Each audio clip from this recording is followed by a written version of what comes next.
Bienvenidos en esta tarde. Ustedes saben, la costumbre nuestra es abran sus Biblias en Lucas, pero hoy va a ser diferente. Como anunciamos en esta mañana, vamos a meditar un poco en lo que es el evento que estamos celebrando hoy como iglesia, como nuestro movimiento al cual abrazamos nosotros, que es la Reforma Protestante del siglo XVI, y mi intención en esta tarde entonces es meditar con ustedes acerca de este evento, de su significado, y hablar acerca de algunos eventos históricos que dieron pie a este movimiento, pensando principalmente en la figura de Martín Lutero. Ese va a ser nuestro enfoque en esta tarde. Así que va a ser un poco diferente, o muy diferente, diría yo, porque no estamos predicando un texto de la Biblia. Usualmente somos estrictos en siempre predicar un pasaje de la Biblia. Hoy va a ser diferente y honestamente no estoy seguro si voy a lograr terminar con todo el material en esta tarde. Si no es así, vamos a hacer una especie de segunda parte el día miércoles, no de esta semana, sino de la otra semana, cuando volvamos y nos reunamos en ese estudio bíblico. Podremos terminar, si es que no llegamos a terminar este día, lo que es la Reforma Protestante. Pero cuando pensamos en la Reforma Protestante, nosotros tenemos la tendencia, y creo que es correcto, que asociamos a la Reforma Protestante con un personaje, con una ciudad, con un evento y con una nación. Y esto es así porque esa ciudad, ese evento, ese personaje y esa nación fueron el inicio de la Reforma Protestante. Y a lo que me refiero es, la ciudad fue Wittenberg, la nación Alemania, el personaje Martín Lutero y el evento, las 95 tesis clavadas en la iglesia. Y este es el evento que dio inicio a la Reforma Protestante y que se esparció por toda Europa y Norteamérica, y correctamente lo asociamos. Y también me faltó decir que lo asociamos a una fecha, que es 1517. Sin embargo, cuando pensamos en la Reforma Protestante, debemos tener también una visión más amplia que solamente esa fecha, ese evento, ese personaje y esa nación.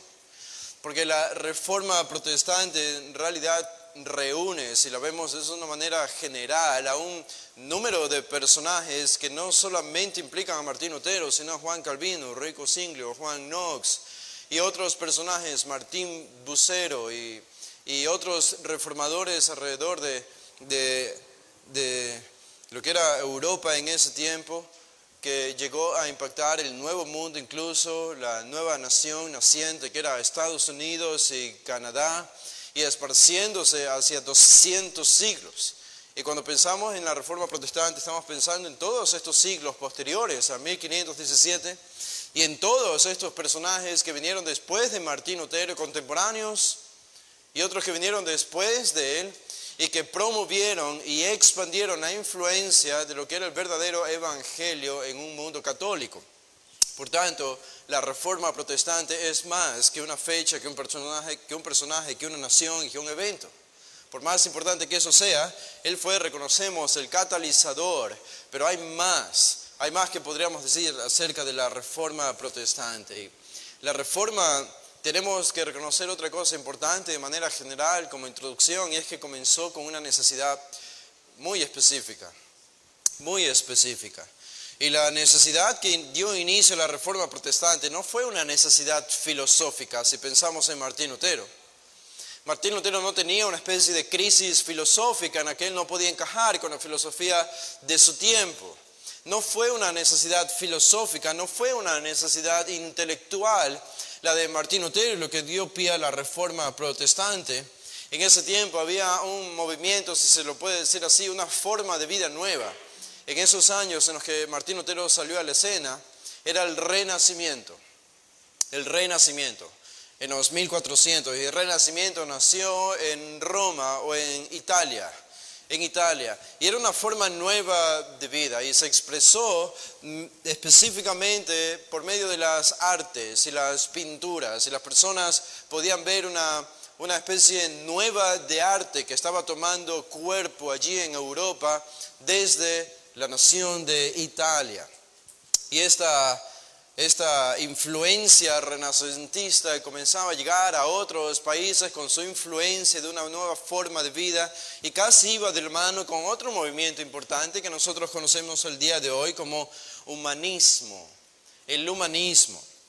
Y el humanismo fue un movimiento que en un sentido estaba reaccionando a la teología muerta de siglos que venía de Europa. El humanismo era una reacción al estancamiento teológico de la Iglesia Católica. El escolasticismo, como se le conoce. Estoy usando varias palabras extrañas probablemente para algunos de ustedes, pero si tienen un poco de paciencia y pueden seguir, el escolasticismo era este movimiento en el que un monje, por hacer una ilustración algo jocosa, se iba a la cúspide de un árbol a filosofar. Esa era una ilustración algo exagerada de lo que era el escolasticismo.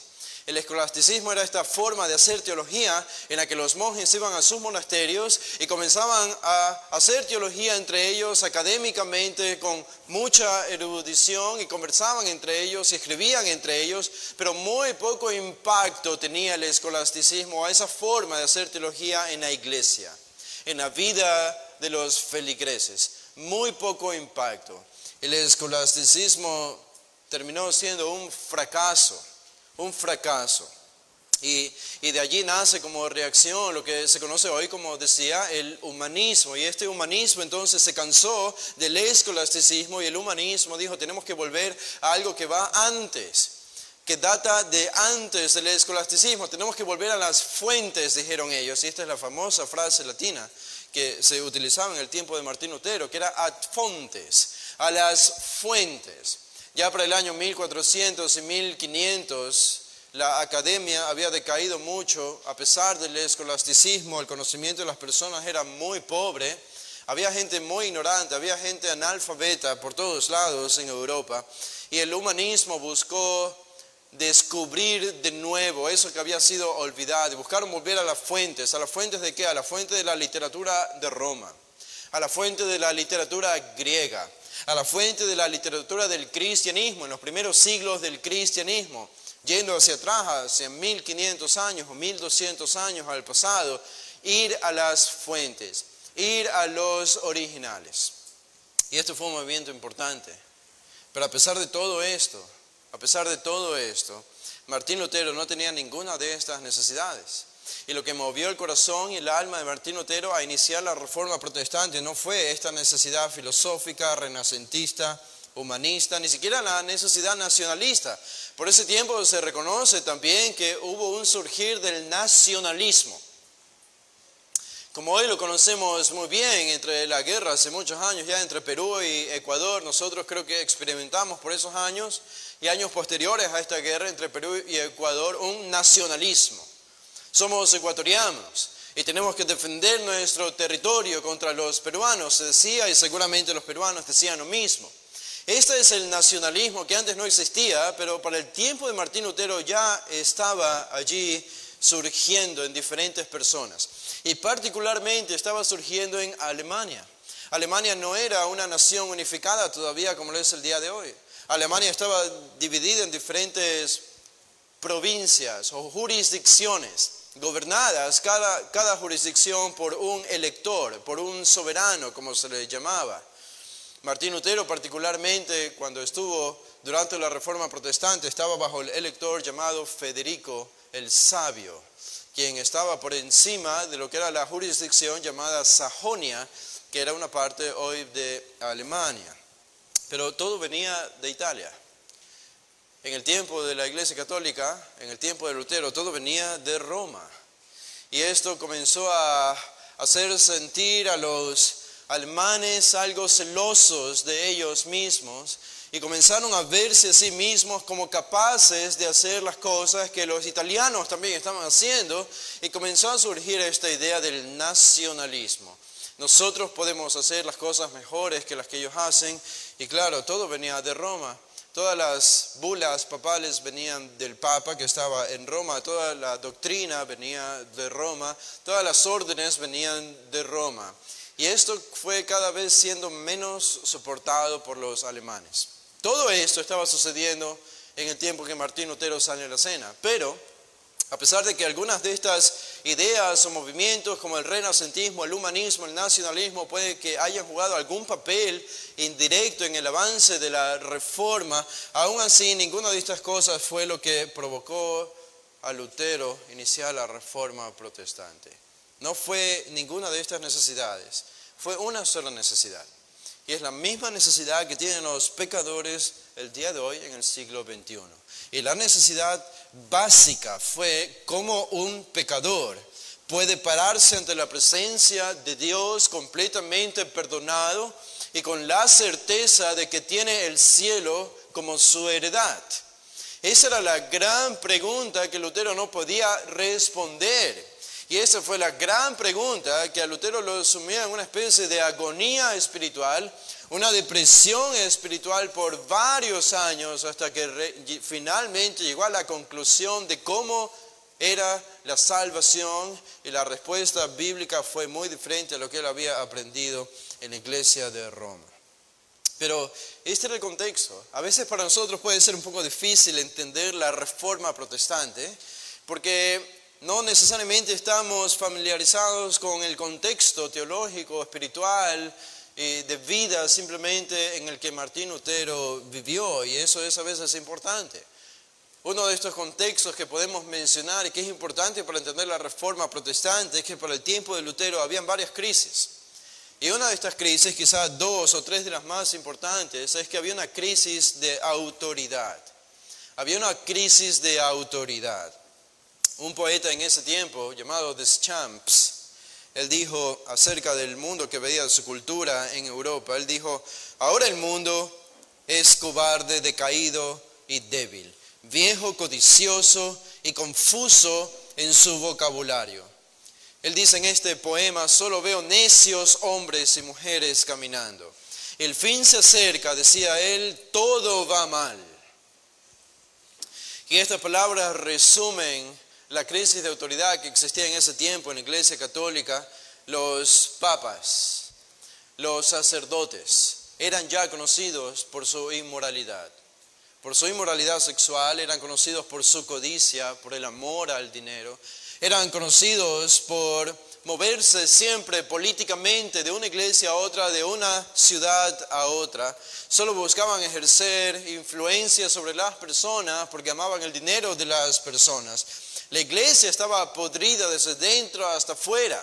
Y eso no era un secreto para nadie. Lutero no descubrió esto. Esto ya fue descubierto mucho antes de Lutero. Hubo un hombre llamado Juan Hus que vio esta misma decadencia moral y la denunció públicamente en lo que el día de hoy es República Checa, por lo cual terminó quemado en la hoguera. Juan Hus. Pero otros pre-reformadores antes de Lutero vieron la misma inmoralidad. Incluso católicos mismos de diferentes movimientos veían esta inmoralidad y esta crisis de autoridad en su propia iglesia católica e hicieron una especie de denuncia, se llamaban una especie de renovación espiritual en toda la iglesia católica. Esta era la gran necesidad del tiempo en el que Lutero vivió. La iglesia católica, nosotros podríamos pensar que es una unidad inseparable, y en un sentido eso es cierto, pero en otro sentido no es así. Y no es así desde el tiempo de Lutero. En el tiempo de Lutero la iglesia católica estaba dividida por diferentes órdenes. Estaba la orden de los franciscanos, la orden de los dominicos, la orden de los agustinos.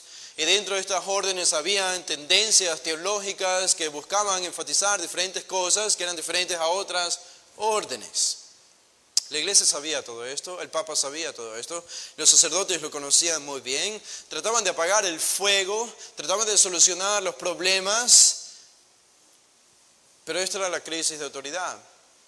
La crisis de autoridad, previo a la reforma de Martín Lutero, hubo 3 papas al mismo tiempo. 3 papas al mismo tiempo. ¿Y saben qué? Los 3 se exiliaron entre ellos. El mundo era un caos en términos de autoridad. Había una gran crisis de autoridad. Y esto nos lleva a otra gran crisis, que es la crisis principal en el tiempo de Martín Lutero, y era la crisis espiritual. Esto se tradujo en una crisis de ansiedad. Había mucha ansiedad. Y Martín Lutero fue el ejemplo vivo, la ilustración viva de lo que es un hombre perdido, deprimido y confuso por sus pecados. Esa crisis de ansiedad que se resumía en muerte, en culpa y en pérdida de significado. Estas tres cosas, muerte, culpa y pérdida de significado de la realidad, sobresalía en la literatura de ese tiempo, en el arte de ese tiempo, en la teología de ese periodo mismo. Habían sequías y habían plagas. La plaga bubónica ya había golpeado varias veces Europa y lo seguiría haciendo. Había habido varias sequías y en medio de todos estos desastres naturales incluso se llegó a conocer que en algunas ocasiones algunos habitantes de Europa tuvieron que volverse al canibalismo debido a la gran sequía que afectó a Europa en los siglos previos a Lutero. Era una crisis espiritual en todo sentido. Los predicadores no ayudaron, sino que hicieron el problema simplemente más grande. Los predicadores católicos enfatizaban la muerte en ese tiempo. Y eso nos puede comenzar a ayudar a entender por qué Martín Lutero pasó por esta especie de agonía espiritual interna cuando él se volvió monje. Los predicadores hablaban de la muerte y decían que nadie podía escapar de ella. Un fraile franciscano llamado Ricardo de París, por ejemplo, él predicó durante 10 días consecutivos, allí en París, en Francia. Durante 10 días consecutivos, 7 horas cada día. Durante esos 10 días, 7 horas, predicó sobre el tema de las últimas cosas. Y para él, ¿cuáles eran las últimas cosas? Habló acerca de la muerte, el juicio, el cielo y el infierno. 10 días, 7 horas predicando acerca de estos temas. Y predicó sus sermones en un cementerio, que era el cementerio más popular que había en ese tiempo en París. Su contemporáneo, otro predicador llamado Juan de Capistro, en un sermón, no fue nada mejor que este primero. Lo que hizo Juan de Capistrono es el nombre de él. Él llevó al púlpito donde iba a predicar un esqueleto. Un esqueleto. Lo llevó al púlpito y dijo a la congregación: mirad y ved lo que resta de todo lo que alguna vez les deleitó a ustedes, o lo que alguna vez los llevó al pecado. Vean, los gusanos lo han consumido todo, mostrando a este esqueleto. Esta era la gran crisis. La gente no podía pensar en otra cosa sino en la muerte, en la ira de Dios, en el infierno. ¿Y cómo ellos trataban de lidiar con esto? ¿Cuál era el mensaje de esperanza, entre comillas, podríamos decir, en ese tiempo? Bueno, unos se volvieron al ala radical del catolicismo, en que se volvieron ascetas y ascetas radicales. Y estas personas iban de ciudad en ciudad, en medio de las calles, flagelándose a sí mismos para de alguna manera purgar sus propios pecados y purgar los pecados de la sociedad. Los flageladores eran estos. Otros que eran más conservadores trataban de lidiar con ese temor a la muerte y a la ira de Dios y al infierno y al purgatorio, simplemente ateniéndose a los sacramentos de la Iglesia Católica. Los sacramentos de la Iglesia Católica. Estos son los sacramentos que Martín Lutero llegó a atacar directamente. La Iglesia Católica en ese tiempo tenía 7 sacramentos. 7 sacramentos. Y Martín Lutero reconoció tras un estudio del Nuevo Testamento que la Biblia solo afirmaba la práctica en la iglesia de 2 sacramentos, los que practicamos hoy en nuestra iglesia y en las iglesias evangélicas: la Santa Cena y el bautismo. La Santa Cena y el bautismo. Pero la Iglesia Católica había añadido otros 5 sacramentos que no eran bíblicos. Y ellos tenían diferentes formas de aplicar estos sacramentos, especialmente el sacramento de la penitencia, de cómo un pecador que ya es parte de la Iglesia Católica puede volver al seno de la Iglesia Católica habiendo sido purificado de nuevo de sus pecados. Esta era la gran pregunta, y para eso la Iglesia Católica, por un lapso de años de desarrollo, ellos impusieron el sacramento de la penitencia. Y esto fue lo que llegó a tocar la fibra interna de Martín Lutero en 1517 y produjo que él escribiera las 95 tesis allí en Wittenberg. Dentro de este sacramento de las penitencias había lo que se llamaban las indulgencias, de lo que vamos a hablar más adelante. Las indulgencias. Habían peregrinaciones que los feligreses debían hacer para purgar sus pecados. Había la visita de reliquias. Esas eran reliquias, supuestamente eran objetos que habían sido tocados por Jesús o por algún apóstol de Jesús o por algún santo importante en la historia de la Iglesia Católica, como el manto de Jesús o alguna especie de pedazo de la tierra de la tumba de Jesús. El mismo Federico de Sajonia, que estaba por encima de Lutero, que era el soberano de Lutero, o una especie como de rey de Lutero, había reunido allí en Alemania un gran número de reliquias en la iglesia. ¿Y qué hacían? Los feligreses iban a visitar estas reliquias y de alguna manera eso tenía un efecto de purgación de pecados. La veneración de los santos, la repetición del rosario, la repetición de la oración del Padre Nuestro, la celebración y observación de los días festivos que tenía la Iglesia Católica, recitar rezos, todo esto era parte del sistema de penitencias que buscaba aquietar la culpa del pecado. Y ustedes solo pueden imaginar vivir en un mundo así, donde el mensaje es únicamente ira, destrucción, infierno. Y si no es infierno, hay algo mejor, que es el purgatorio. Pero el purgatorio, como era descrito por los predicadores católicos, no era muy diferente del mismo infierno. Y estos sacramentos solo hacían más difícil e insoportable la vida de la gente que ya estaba sumida en un caos espiritual. Por eso, este tiempo se volvió en una carga insoportable para las personas. A los niños de 7 años, por ejemplo, les preguntaban, ¿has creído en la magia? A los niños de 7 años. ¿Has amado a tus padres más que a Dios? ¿Has fallado en arrodillarte con ambas rodillas durante la misa? ¿O te has olvidado de sacarte el sombrero al entrar a la iglesia? Y le decía el sacerdote al niño de 7 años, estos son pecados contra el primer mandamiento. Y ni qué decir del tipo de preguntas que ellos hacían a los adultos. Esto ponía una carga intolerable para el penitente, para el pecador. Simplemente no lo podían soportar. Y después de confesar su culpa de su pecado, todavía tenían que realizar obras de satisfacción antes de ser absueltos de sus pecados. Y más allá de eso estaba la realidad del purgatorio y el infierno, que eran muy bien ilustrados por los pintores de ese tiempo o por los dibujantes de ese tiempo.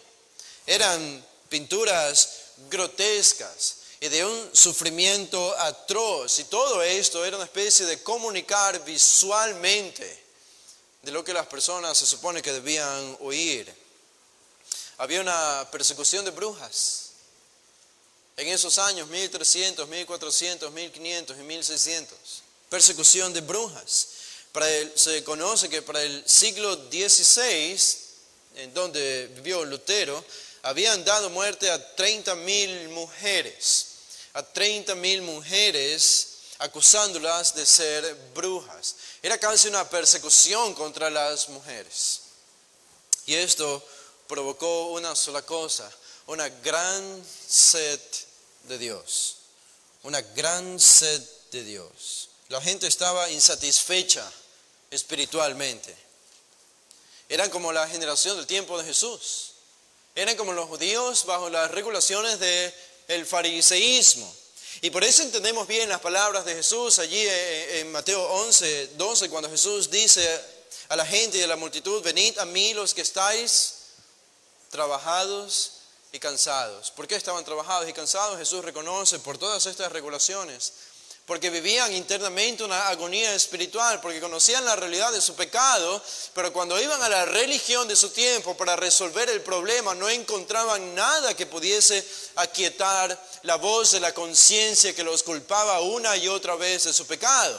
Y cada acto y cada obra religiosa solo añadía más la culpa en la conciencia de las personas. Y esta es la agonía espiritual que nos lleva a pensar y a meditar un poco en Martín Lutero. Porque Martín Lutero fue un hijo de su tiempo. Y Martín Lutero nació en el seno de la Iglesia Católica. Martín Lutero nació bajo padres que eran feligreses de la Iglesia Católica allí en Alemania, no diferente a cualquier otro hombre de su tiempo. Y Martín Lutero, para buscar aquietar la voz de la conciencia de su pecado, buscó los sacramentos de la Iglesia Católica para ser perdonado, para ser absuelto. Y eso nos hace pensar un poco en Lutero. Y Lutero tuvo una infancia particular porque nació bajo padres que eran rígidos en la disciplina. Se conoce, alguna vez él mismo confesó que la madre lo disciplinó al punto de que él sangró en su cuerpo. El padre se conoce que era rígido, la gente era rígida de manera general, reconoce también cómo había sido disciplinado, castigado físicamente y duramente en la escuela donde él asistía en ese tiempo. Era una sociedad en extremo religiosa y legalista. No había misericordia, no había perdón, no había gracia, no había compasión. Y es el contexto donde Martín Lutero creció. Aún así se reconoce que sus padres lo amaron e hicieron todo lo posible por el bienestar físico y espiritual de un niño como Martín Lutero. Martín Lutero creció en alguna ciudad de Alemania un poco desconocida, no era para nada conocida. Y una de las particularidades del papá de Martín Lutero, que tendría una influencia en Lutero, era que el papá de Martín Lutero se dedicó a trabajar en las minas. En las minas en ese tiempo sacaban el bronce o la plata o el oro y estaban economizando la ciudad y era altamente codiciado por personas. Y el padre de Martín Lutero no era uno de estos mineros necesariamente, pero él ya tenía un escaño superior a este y la patrona se conocía, la patrona de las minas era una santa llamada Santa Ana. De tal manera que todos los mineros, los dueños de mina, que tenían algún problema con las minas o que tenían alguna petición que hacer de manera general también, le rezarían y le harían peticiones a la patrona Santa Ana. Y esto es lo que el padre Martín Lutero traspasó como heredad a su hijo también. Pero Martín Lutero fue criado para ser un abogado. El padre Martín Lutero quería que su hijo sea un abogado. Y con esto en mente lo metió Martín Lutero en escuelas y en una universidad para que él se forme como abogado. Y como abogado tenía que ser rico en literatura.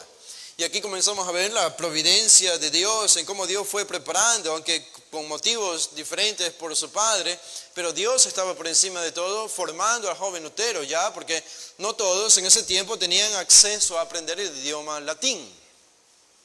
Pero Martín Lutero tuvo ese acceso gracias a la influencia de su padre, porque quería que sea un abogado, tenía que aprender latín. Y para Martín Lutero aprender latín fue algo vital en la Reforma Protestante de 1517 y en los años posteriores, porque eso le abría el mundo a la literatura que se había escrito en los años anteriores, incluso la misma literatura de nada más y nada menos que de Agustín de Hipona, el reconocido teólogo mayor, más importante teólogo de toda la historia del cristianismo que había vivido en el siglo V, IV. Martín Lutero se abrió entonces al mundo de la literatura latina y esto ejerció una gran influencia en él. Más adelante, él comenzó sus estudios en la universidad y comenzó a prepararse para ser un abogado. Todo iba bien. Era un feligrés católico, nada diferente que hayamos visto en otro personaje, en otro joven que no veíamos en Lutero. Pero entonces ocurrió el cambio providencial en la vida de Martín Lutero. El cambio providencial. Y este llegó en un año específico, en una fecha específica, 1505. 1505. Para este punto, Martín Lutero tenía 21 años, muy joven, estudiante de la universidad, cerca de convertirse en un abogado. Era el 1505, era el mes de julio. Martín Lutero había visitado a sus padres que estaban en otra ciudad, porque él había sido enviado a estudiar. Y Martín Lutero volvía de la casa de sus padres de Erfurt y regresaba a su universidad. Y en el camino se encontró con una tormenta de relámpagos y con rayos que dice él mismo, escribiendo este evento, lo tumbaron al suelo. Y para un hombre de ese tiempo, de los años 1500, con todo lo que hemos descrito, una sociedad altamente supersticiosa y altamente temerosa, y con agonías espirituales internas, en alguien como Lutero eso naturalmente le hizo tener un gran pavor ante la muerte. En ese momento todos sus miedos y todos sus temores se pusieron al frente de sus ojos. Y se vio en un encuentro tan cercano con la muerte que en ese mismo momento clamó en desesperación y pronunció estas palabras: Santa Ana. Ahora entendemos por qué dijo Santa Ana. Él dijo: Santa Ana, ayúdame, me haré un monje. Estas fueron sus palabras. Este fue un voto de Martín Lutero, un voto religioso, de que si Santa Ana, la patrona de su padre, le salvaba ese día de esta tormenta de relámpagos, él respondería convirtiéndose en un monje. Esto tendría un impacto grandísimo en la vida de Lutero. Porque vamos del Lutero, el estudiante, el Lutero secular, el Lutero que se convertiría en un gran abogado, a un Lutero enteramente diferente, a un Lutero alta y únicamente religioso. 2 semanas después de este voto a Santa Ana, Martín Lutero eligió el monasterio de la orden agustiniana para cumplir el voto que había hecho a esta patrona. Y entonces se unió a este monasterio y se convirtió en monje agustino. Monje agustino, ese mismo año, 1505. Y ese fue el principio, podemos decir, en efecto, ese fue el principio del fin del catolicismo incontestable, que iba a ser contestado o confrontado con el evangelio verdadero, porque este voto de Martín Lutero, lo que él iba a vivir en ese monasterio, sería el comienzo de lo que terminaría con el final reconocimiento de lo que es el evangelio y en su propia salvación. Y eso es lo que nos lleva a meditar en la agonía interna de Lutero. La agonía interna de Lutero. Estas palabras suyas resumen esta agonía espiritual mientras él servía como monje agustiniano y vivía en un monasterio apartado de la sociedad, dedicado enteramente a tareas religiosas. Él fue durante la misa que él mismo tenía que oficiar por primera vez. Por primera vez le tocó oficiar una misa. Y este fue un evento importante, incluso tan importante era que su padre de la ciudad de Erfurt vino a visitarlo para sentarse y ver cómo su hijo oficiaba esta misa. Ahora, su padre no estaba nada agraciado con su hijo por haber abandonado la carrera de abogado. Su padre estuvo enojado con él y aparentemente estuvo desilusionado con Martín Lutero hasta el final de su vida. Pero el padre estaba allí, haciendo acto de presencia. Y hay unas palabras que se pronuncian en la misa cuando se debían recitar estas palabras, y las palabras son las siguientes. Dice el sacerdote, en este caso el monje Martín Lutero, tenía que decir: te ofrecemos a ti, el Dios vivo, verdadero y eterno. Al momento que él oficiaba la misa y entregaba el pan. Y Martín Lutero, reflexionando en este evento muchos años después de la Reforma, Martín Lutero reconoció en estas palabras, en ese momento, en esas palabras, cuando pronunció estas palabras, él quedó estupefacto y golpeado por el terror. Y él dice literalmente, yo pensé lo siguiente: ¿con qué lengua puedo dirigirme a la majestad, sabiendo que todo hombre debe temblar en la presencia aún de un príncipe terrenal? ¿Quién soy yo para que alce mis ojos o levante mis manos a la majestad divina? Los ángeles le rodean, a su voz la tierra tiembla. Y diré yo, un pequeño pigmeo miserable, quiero esto o pido por esto, porque soy polvo y cenizas y lleno de pecado, y estoy hablando al Dios vivo, eterno y verdadero. Este fue el sentimiento interno de Lutero cuando él pronunció estas palabras oficiando la misa por primera vez. El terror de la ira de Dios, porque él conocía su pecado, lo embargó completamente. Y esta iba a ser la continua lucha de Martín Lutero en ese monasterio como un monje agustiniano. Este simplemente fue el inicio. ¿Qué hizo Martín Lutero para paliar este sentimiento, esta angustia espiritual dolorosa, interna por la realidad de su pecado? Bueno, Lutero se encomendó en una búsqueda espiritual sin fin. Pensamos que se convirtió en el mejor monje de su época. Él no tendría fin hasta encontrar la salvación. Pero él lo intentó todo antes de encontrar la verdadera salvación. Él lo intentó todo lo que un monje en extremo haría, la castidad. Hizo voto de pobreza, obediencia sumisa, ayunos, vigilias y mortificaciones de la carne. Ayunaba 3 veces al día.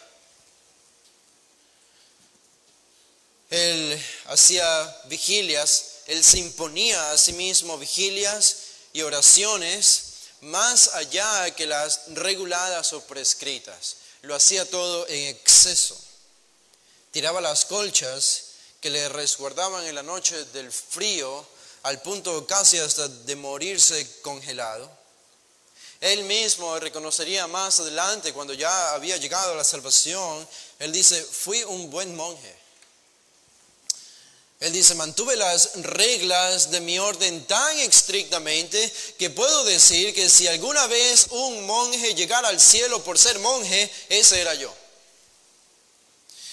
Y termina diciendo: si mantenía mis costumbres por un poco más de tiempo, me habría matado a mí mismo con vigilias, oraciones, ayunos y otras obras más. Este es el carácter de Martín Lutero. No todos tenían este carácter. Es algo interesante para nosotros reconocer que Martín Lutero era un monje de cientos de miles que habían en su tiempo.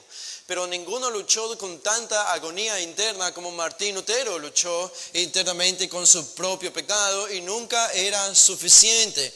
Incluso su confesor más adelante fue enviado a su gran maestro sacerdote llamado Staupitz en Leipzig y en Wittenberg.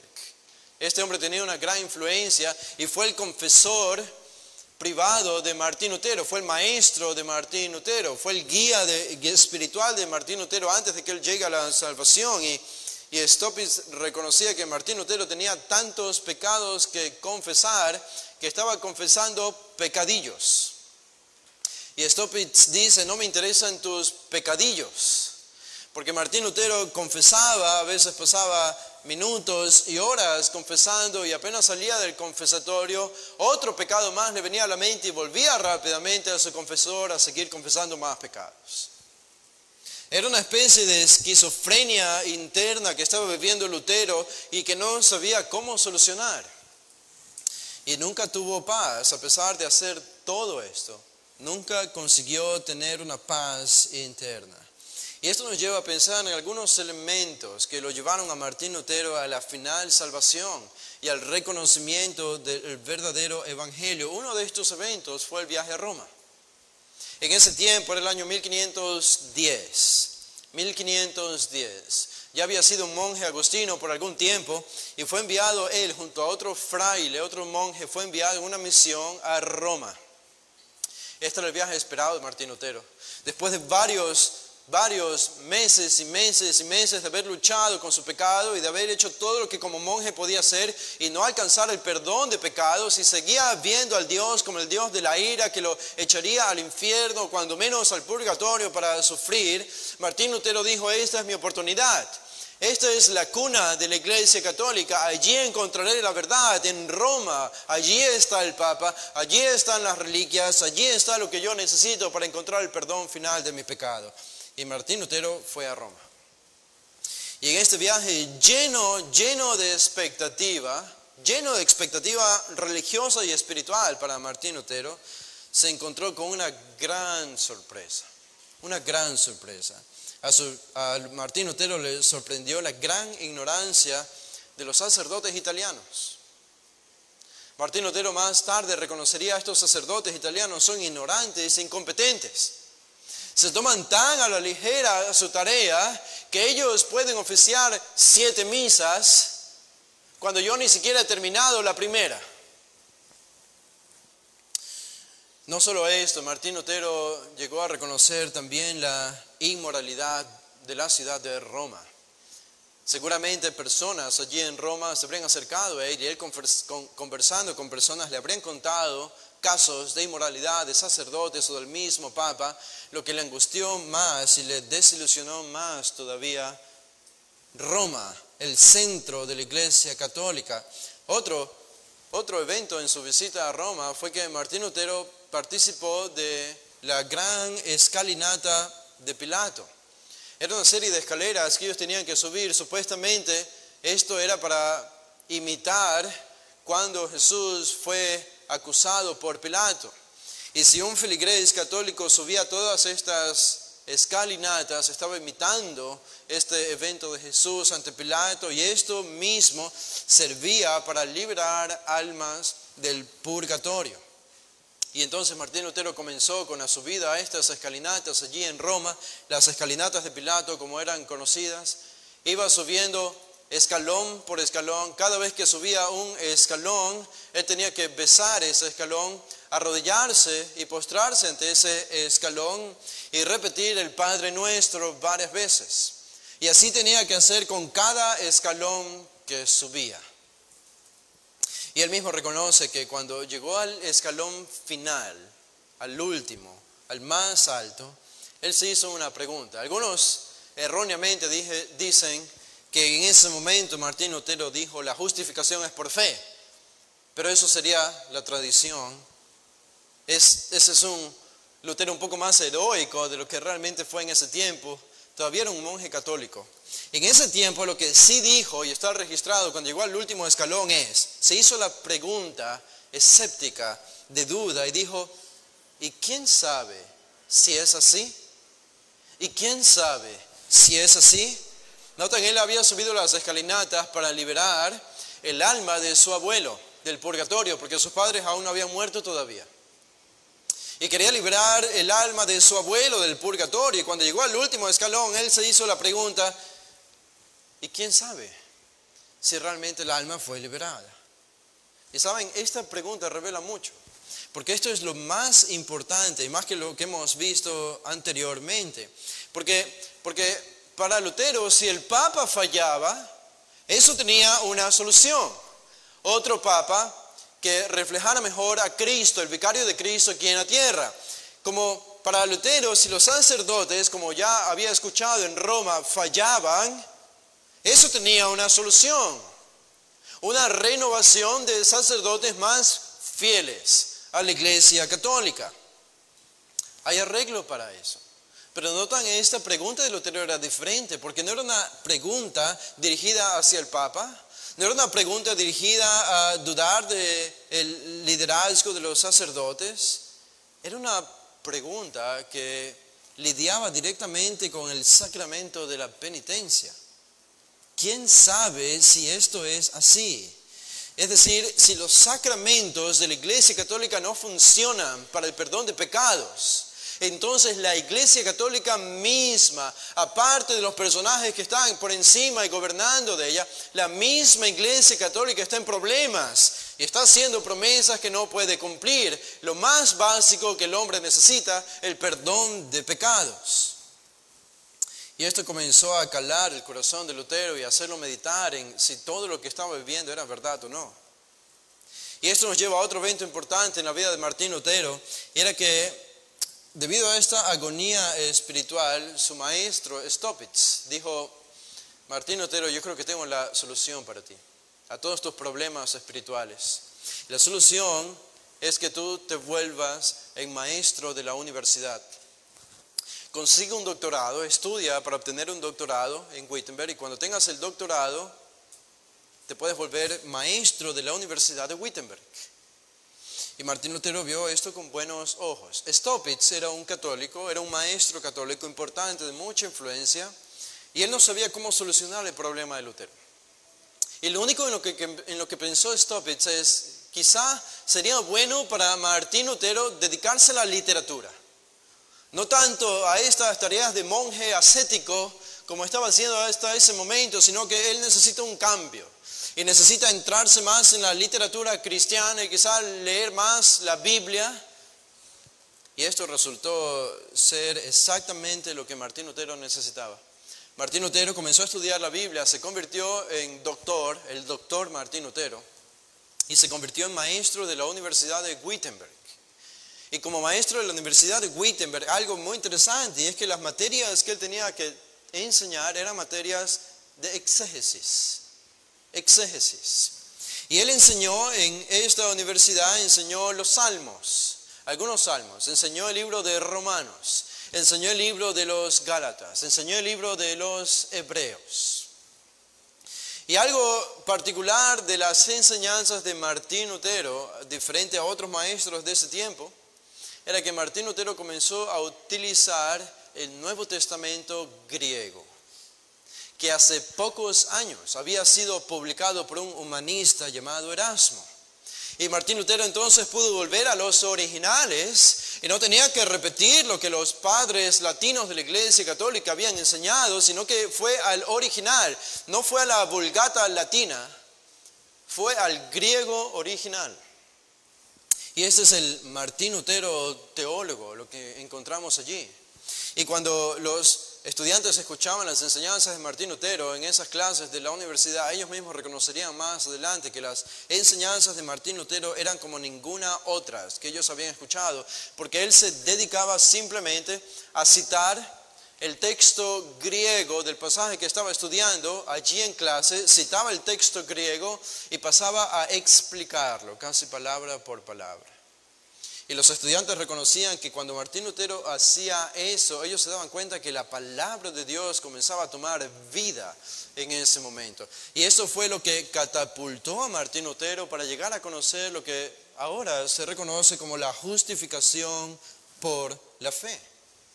Martín Lutero fue vital en sus posteriores debates con la Iglesia Católica, con John Eck y otros más, el hecho de que él haya enseñado estas clases exegéticas y que haya estado tan familiarizado con el Nuevo Testamento griego. Pero hay un evento más que llevó a Martín Lutero a clavar las 95 tesis. Y este evento fue cuando él estaba allí en Wittenberg. Él había escuchado de un predicador llamado Tetzel. Tetzel no llegó estrictamente a Wittenberg porque Wittenberg pertenecía a una jurisdicción diferente a la que no podía entrar Tetzel. Pero Tetzel estaba en una ciudad fronteriza con Wittenberg, muy cercana.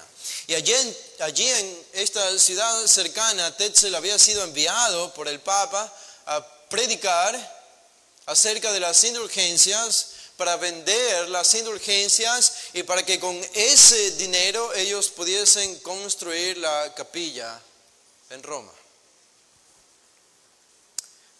La de San Pedro, la tan conocida. Y Lutero ya estaba meditando en las Escrituras, ya estaba pensando en el sacramento de la penitencia, en el perdón de pecados, lidiando con su propia agonía espiritual cuando escuchó las predicaciones de Tetzel que llegaron a sus oídos, y cómo Tetzel predicaba que tan pronto el sonido de la moneda topa con el frasco, el alma sale liberada del purgatorio. Esto, entre otras cosas, hizo que Martín Lutero finalmente llegue a la conclusión: esto simplemente no es bíblico. Esto va en contra de lo que la Biblia enseña acerca del perdón de pecados. La predicación de las indulgencias y la práctica de las indulgencias era parte del sacramento de la penitencia. Por tanto, cuando Martín Lutero, y es tan importante esto para nosotros entender, cuando Martín Lutero ataca la venta y la compra de indulgencias, él no solamente estaba atacando la compra y venta de indulgencias, quizá en su mente estaba haciendo eso, pero ni siquiera Martín Lutero sabía lo que estaba en juego cuando atacó el sistema de las indulgencias. Lo que estaba haciendo al mismo tiempo es que estaba desbaratando todo el sacramento de la penitencia, que era la respuesta de la Iglesia Católica a un feligrés católico que decía: he pecado como un católico, ¿qué debo hacer ahora para volver a la Iglesia? ¿Qué debo hacer para ser perdonado? Y la Iglesia Católica respondía por medio del sacramento de la penitencia.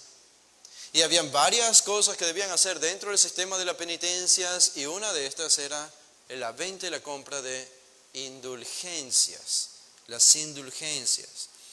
Martín Lutero estaba dando un golpe certero a la Iglesia Católica y también políticamente, porque este sistema de indulgencias estaba tan politizado que había una especie de rivalidad ya entre alemanes e italianos, y los gobernantes alemanes más adelante comenzarían a ver con buenos ojos a Martín Lutero, porque ellos no querían que predicadores italianos vengan a Alemania a quitarle el dinero a los alemanes para construir una capilla en Italia. Y esto hizo que los gobernantes, los electores, como se les llamaba, alemanes de diferentes jurisdicciones, principalmente Federico el Sabio de Sajonia, de alguna manera protegiese a Lutero sin decir que lo estaba protegiendo. Después de las 95 tesis, el Papa le escribió unas 2 o 3 veces a Federico de Sajonia y le decía: Federico, ¿por qué no has entregado a Martín Lutero?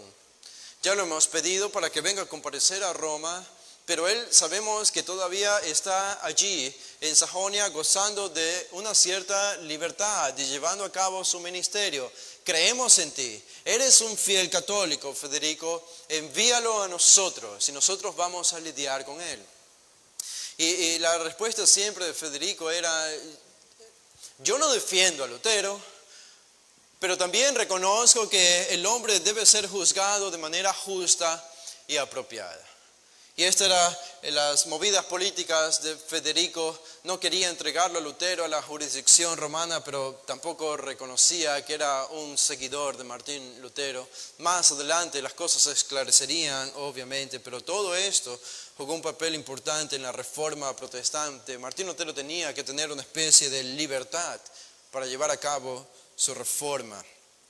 Quizá una de las últimas cosas que podemos mencionar acerca de Martín Lutero en esta tarde, por lo menos, es lo que ocurrió. Me estoy saltando un evento importante que yo quisiera dejarlo para el próximo miércoles, que nos reunamos como la segunda parte de esto. Pero después de las 95 tesis, cuando Martín Lutero las clavó allí en la catedral en Wittenberg, en Alemania, esto naturalmente tuvo el revuelo que él no mismo esperaba. Él solo tenía la intención de que estas 95 tesis fuesen una causa de discusión entre teólogos. Eso es todo lo que Martín Lutero quería. Él quería debatir teológicamente este tema de las indulgencias. En las 95 tesis que Martín Lutero escribió no hay nada acerca de la justificación por fe. Martín Lutero no era todavía el Martín Lutero que conocemos muchos años después. No era el de la Reforma Protestante. Era el Martín Lutero que veía algo injusto y no bíblico en el sistema de las indulgencias. Pero Martín Lutero todavía creía en el gobierno del Papa. Todavía creía en la Iglesia Católica. Y Martín Lutero quería reformar y ayudar a la Iglesia Católica. No quería comenzar un movimiento nuevo. Y eso nos recuerda de las maneras en las que Dios utiliza personas.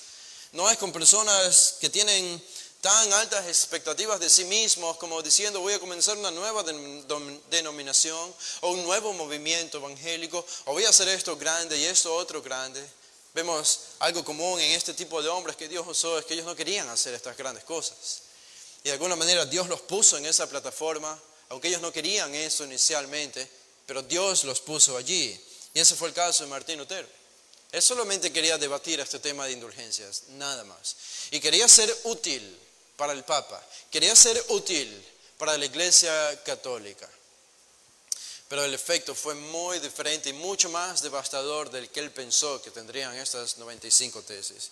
Y el evento que les mencioné, después de varios años de debate, 1520 terminaron estos debates. En 1521 la dieta de Worms terminó con la famosa frase de Lutero, donde decía que yo estoy vinculado a la Biblia y a mi conciencia y no puedo decir nada más aparte de esto. En ese momento fue raptado al castillo de Marburgo. Y en ese castillo, donde uno pensaría que Lutero no haría nada extraordinario, es lo que pensó por lo menos Federico de Sajonia. Él dijo, voy a meterlo a Martín Lutero en este castillo. Y allí lo voy a tener. No era un palacio, no era un lugar tan acomodado, era un castillo de la Edad Media. Y en este castillo estaba Martín Lutero. Federico de Sajonia dijo, no quiero que los italianos se lo lleven, pero tampoco quiero que cause más problemas de los que ya ha causado. Entonces lo meto en un castillo. Y Martín Lutero fue metido en este castillo en Marburgo. Y lo que hizo allí Martín Lutero tuvo una repercusión incluso mayor que las cosas que había hecho en sus debates anteriores, comparado solo a las 95 tesis de 1517. Lo que hizo ahora en 1521 fue de tal impacto en toda Alemania y en toda Europa, porque allí en ese castillo y en los días, semanas y meses que estuvo, él se dedicó a traducir la Biblia al idioma alemán. No era la primera vez que alguien intentaba hacer esto. De hecho, si recuerdo bien, 6 veces ya habían intentado y ya habían traducido la Biblia al alemán.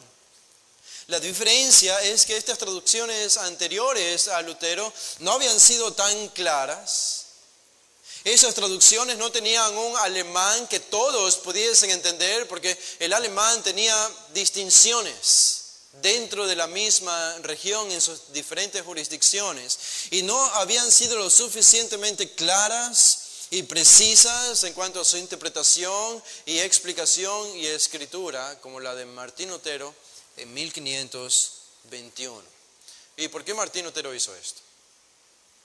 Porque ya Martín Lutero para 1521 había entendido que la autoridad de la Iglesia de Cristo yace solamente en una cosa, y es no en autoridad del clero, no en la autoridad de los concilios canónicos de la Iglesia Católica, no en la autoridad del Papa, sino que la Iglesia yace bajo la autoridad de la Escritura.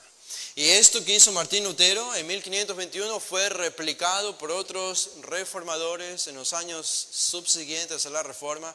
Hasta nosotros hemos sido beneficiados con esta influencia de Martín Lutero, porque hubo un hombre también en España que tradujo esta Biblia al español para nosotros. Este fue el gran impacto de Martín Lutero. Y todavía podemos seguir hablando de la gran influencia acerca de la gran teología de Martín Lutero, la justificación por la fe, la doctrina del bautismo y de la Santa Cena, la autoridad de la Iglesia y otras cosas que Martín Lutero fue aclarando en su misma mente en los años posteriores a esto. Pero vamos a dejarlo ahí, ¿qué les parece? ¿Se les parece bien? Y vamos a continuar con este tema porque no lo he terminado todavía. El miércoles que nos toque volver de la próxima semana para terminar con la segunda parte. Estoy en deuda con ustedes. Les debo terminar esta especie de biografía acerca de la Reforma Protestante, enfocándonos particularmente en Martín Lutero. Pero damos gracias a Dios, y quizás antes de terminar, solamente leer este pasaje que se encuentra en Romanos, el capítulo 1. Martín Lutero reconocería y él escribiría acerca de este versículo. Fue el que le abrió las puertas al paraíso, hablando de su propia salvación. En Romanos 1:17 dice, porque en el Evangelio la justicia de Dios se revela por fe y para fe.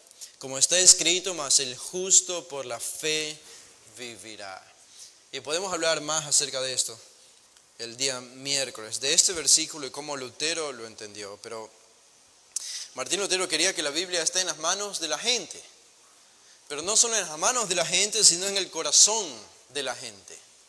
Y nosotros a veces podemos hablar de la Reforma Protestante, pero no necesariamente vivimos los principios de la Reforma Protestante, que eso es algo diferente.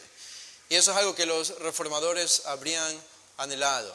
La Reforma Protestante no solo fue un movimiento externo de reforma religiosa, recordemos, fue un movimiento que nació de una necesidad interna, de una agonía interna, de cómo un pecador puede pararse ante la presencia de Dios perdonado.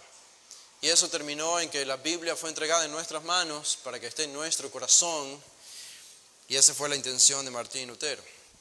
Vamos a orar para terminar. Padre, gracias te damos, Señor, por este tiempo y por permitirnos meditar, Señor, en este domingo, en esta tarde diferente para nosotros aquí en nuestra iglesia, no enfocándonos en un pasaje, sino en un personaje y en un evento, de que tú, Señor, estuviste controlando providencialmente cada una de sus partes. Y tú estuviste allí, Señor, con Martín Lutero y con otros reformadores, guardándolos, protegiéndolos, llevándolos a tu verdad, a vivir tu verdad, a proclamar el verdadero evangelio que libró miles y miles y miles de almas posteriormente de esto, para que sean salvas y reciban el perdón de pecados. Y gracias porque nosotros somos los hijos de los reformadores. Somos los que hemos heredado este evangelio desempolvado por Martín Lutero y otros en el siglo XVI. Y ahora nosotros, hoy en el siglo XXI, tenemos la misma misión que tuvieron ellos. Seguir proclamando este evangelio fiel, pero no solo proclamarlo. Y no es suficiente, Padre, para nosotros con denunciar lo falso, porque a veces es fácil para nuestro corazón hacer esto. Pero vivir este evangelio, vivir en el corazón este evangelio en nuestra vida, es también un legado de la Reforma Protestante. Y somos recordados de eso en este día. Ayúdanos, Señor, a ser fieles, no solo en proclamar el evangelio, en denunciar lo falso, sino en vivir el evangelio en nuestras vidas. Ayúdanos, Señor, te pedimos, en el nombre de Jesús. Amén. Bueno, hermanos, pueden ponerse de pie. Vamos a hacer una oración para que podamos despedirnos y tener un tiempo de comunión. Padre, gracias por este día maravilloso que nos has dado en tu presencia, aquí en tu casa, en la mañana y en la tarde. Ahora que nos despedimos, tenemos un tiempo de comunión. Rogamos, Señor, tu bendición, tu guía y tu cuidado al iniciar esta nueva semana. Bendícenos a todos en estos días de feriado también. Guarda a nuestros hermanos, guarda a nuestra iglesia, que busquemos glorificarte en todo lo que hagamos. Lo pedimos en el nombre de Jesús. Amén.